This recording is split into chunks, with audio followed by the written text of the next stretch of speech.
Sumainyo ang Panginoon. At sumaiyo rin. Ang mabuting balita ng Panginoon ayon kay San Juan. Papuri sa iyo, Panginoon.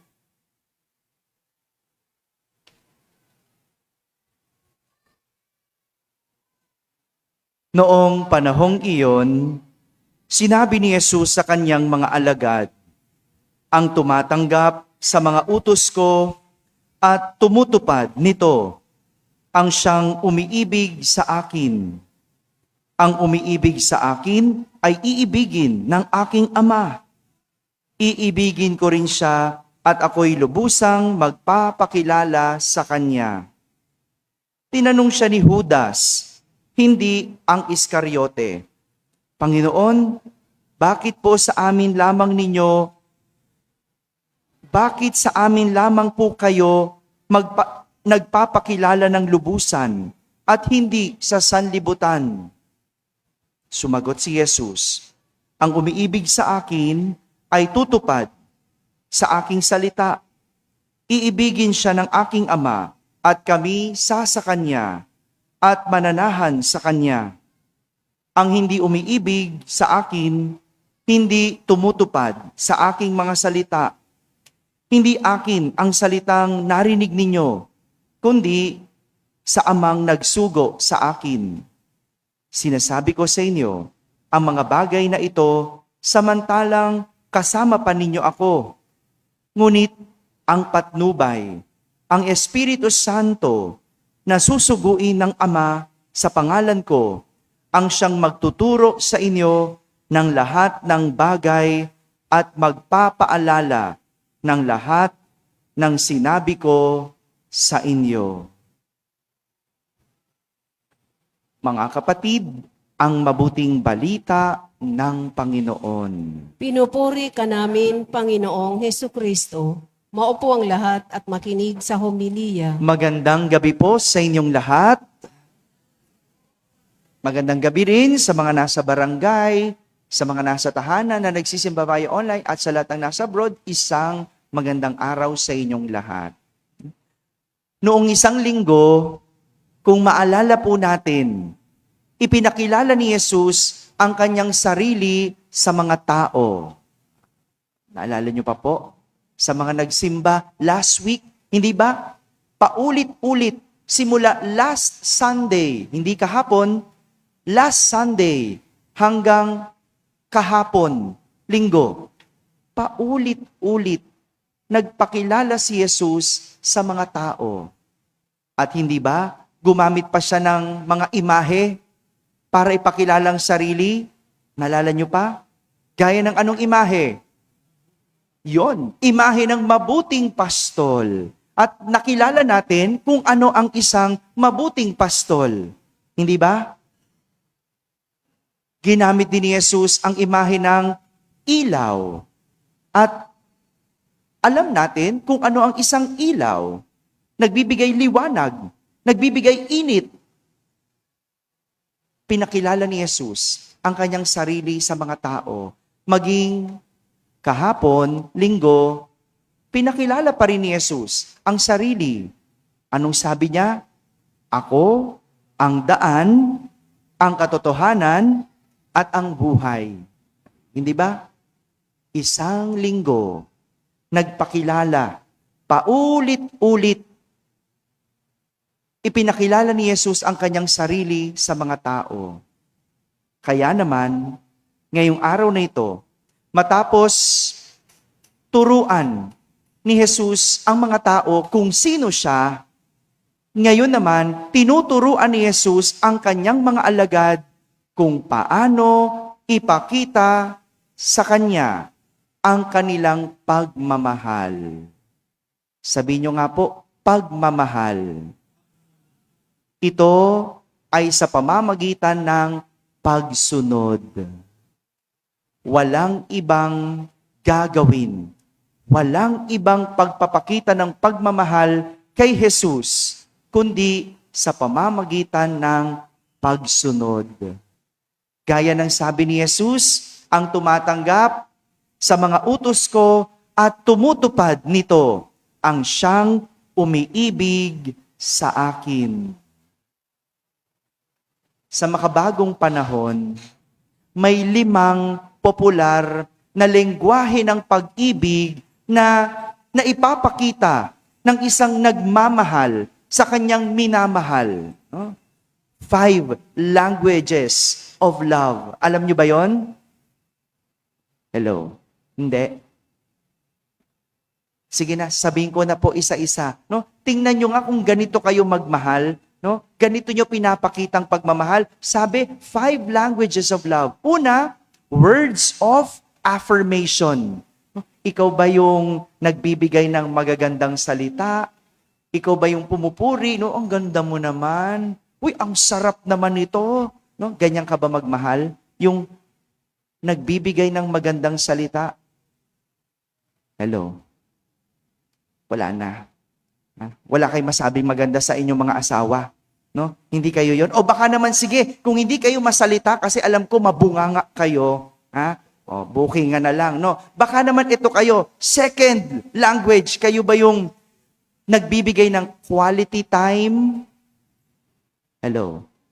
Quality time, yung nagbibigay ka ng oras. No? Yung wala kang ibang binibigay kundi oras. No? Yung lagi kang andyan, lagi ka nakatanghod, lagi ka nakasunod, lagi ka nakasubaybay, ikaw ba yon?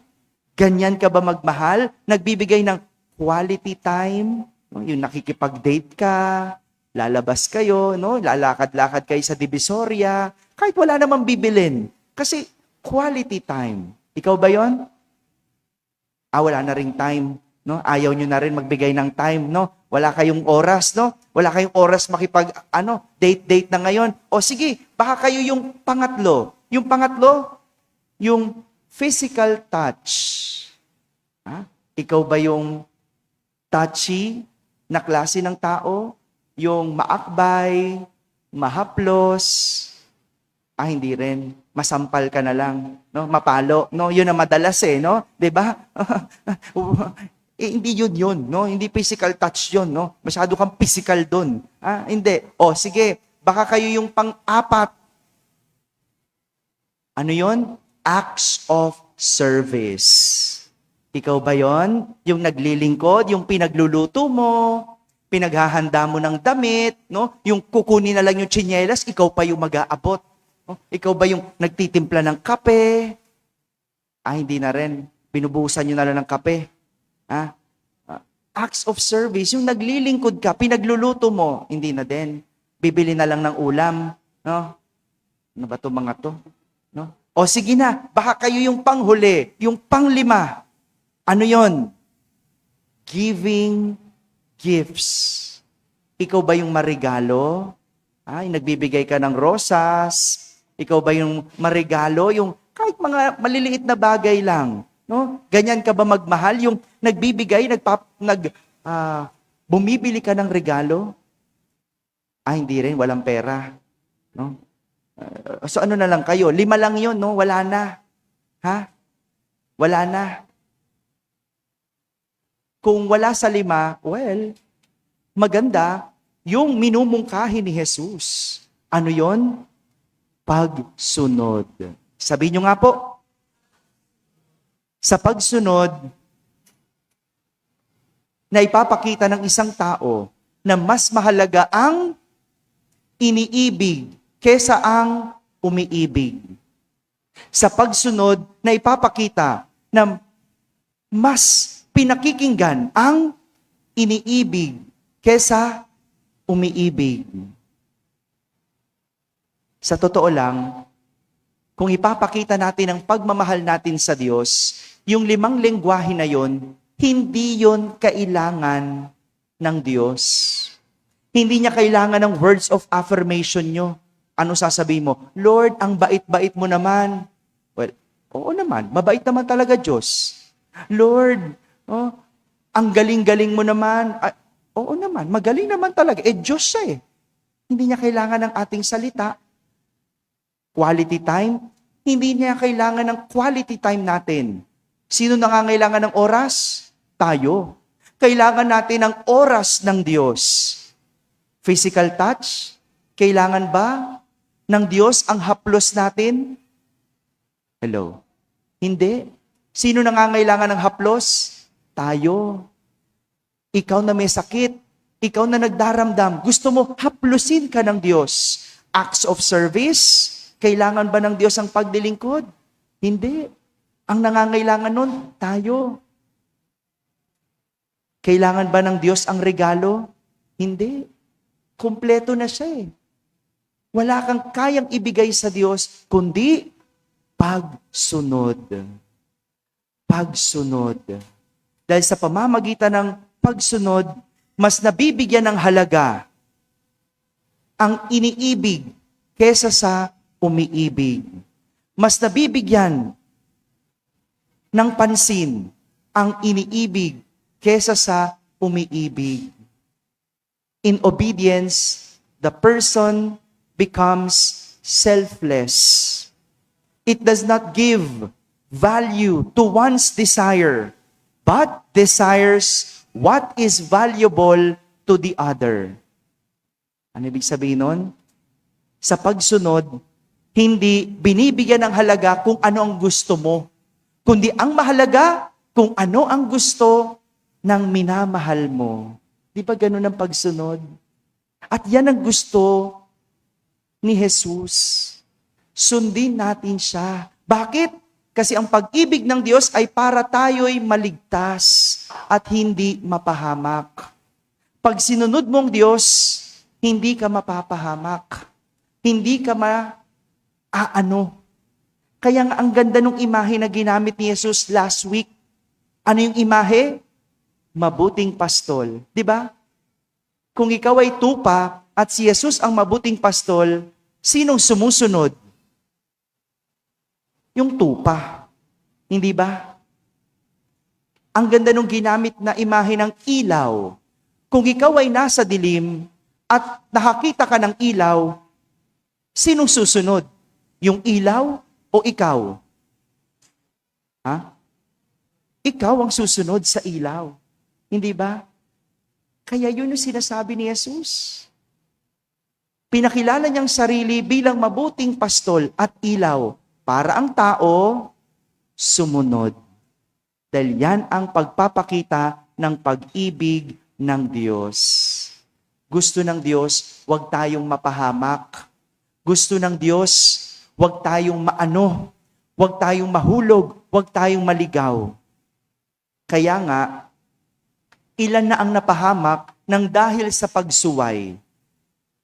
Ilan ang namatay dahil hindi sumunod sa sinabing, huwag tatawid, nakamamatay. Ilan na namatay? Marami na. Ilan ngayon ang nagtatago nung sinabing, huwag magnanakaw? Hello? Ilan? Dami din, di ba? Dami nila, di ba? Sabi, huwag magnanakaw. Ngayon, nagtatago. Sira ang buhay. Ilan ang nasirang pamilya nung sinabing, huwag makikiapid? Madami na rin. Isa ka ba doon? Yun lang, no? Ilan ang nakakulong dahil hindi sumunod sa sinabing, huwag papatay? Pagsunod. Yung pagsunod, hindi pagbigay ng pabor sa Diyos, kundi ang nabibigyan ng pabor, tayo. Susunod ka na lang at hindi ka maaano. Pag sumunod ka, hindi ka maliligaw. At yung pabor, wala sa Diyos. Nasa sayo, nasa atin. Mga kapatid, ang pagsunod, ang lengguwahe ng pag-ibig kay Jesus.